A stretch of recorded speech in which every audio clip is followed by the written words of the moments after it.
ಮುಂದಿನ ದಿನಗಳಲ್ಲಿ ದೇಶದ ಹಲವು ಭಾಗಗಳಲ್ಲಿ ಗುಡುಗು ಮಿಂಚು ಸಹಿತ ಭಾರೀ ಮಳೆಯಾಗುವುದಾಗಿ ಹವಾಮಾನ ಇಲಾಖೆ ಎಚ್ಚರಿಕೆ ನೀಡಿದೆ.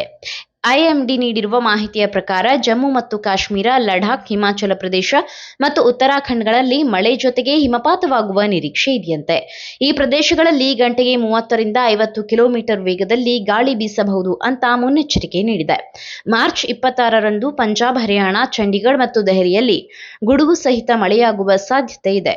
ಮಾರ್ಚ್ 29ರಂದು ಹೊಸ ಪಶ್ಚಿಮ ದಿಕ್ಕಿನ ಸೈಕ್ಲೋನ್ಗಳು ಸಕ್ರಿಯಗೊಳ್ಳಲಿದ್ದು, ವಾಯುವ್ಯ ಭಾರತದಾದ್ಯಂತ ಮಳೆ ಜೊತೆಗೆ ಬಲವಾದ ಗಾಳಿ ಬೀಸಲಿದೆ. ಮಾರ್ಚ್ 28 ಮತ್ತು 29ರಂದು ರಾಜಸ್ಥಾನದಲ್ಲಿ ಹವಾಮಾನದಲ್ಲಿ ಭಾರೀ ಬದಲಾವಣೆ ಕಂಡುಬರಲಿದೆ. ಇನ್ನು ದೇಶಾದ್ಯಂತ ಸುಮಾರು 18 ರಾಜ್ಯಗಳಲ್ಲಿ ಗುಡುಗು ಸಹಿತ ಮಳೆಯಾಗುವ ನಿರೀಕ್ಷೆ ಇದೆ. ಪ್ರಾಥಮಿಕವಾಗಿ ಈಶಾನ್ಯ ಭಾರತ, ಉತ್ತರ ಭಾರತದ ಕೆಲವು ಭಾಗಗಳು, ಪೂರ್ವ ಭಾರತ ಮತ್ತು ದಕ್ಷಿಣದ ಕೆಲವು ಪ್ರದೇಶಗಳಲ್ಲಿ ಚದುರಿದಂತೆ ಗುಡುಗು ಸಹಿತ ಮಳೆಯಾಗುವ ನಿರೀಕ್ಷೆ ಇದೆ. ಬಿಹಾರದ ಹಲವು ಜಿಲ್ಲೆಗಳಲ್ಲಿ ಮಿಂಚಿನ ಅಪಾಯವು ವ್ಯಕ್ತವಾಗಿದ್ದು, ನಿವಾಸಿಗಳು ಜಾಗರೂಕತೆಯಿಂದ ಇರಬೇಕೆಂದು ಸೂಚಿಸಲಾಗಿದೆ.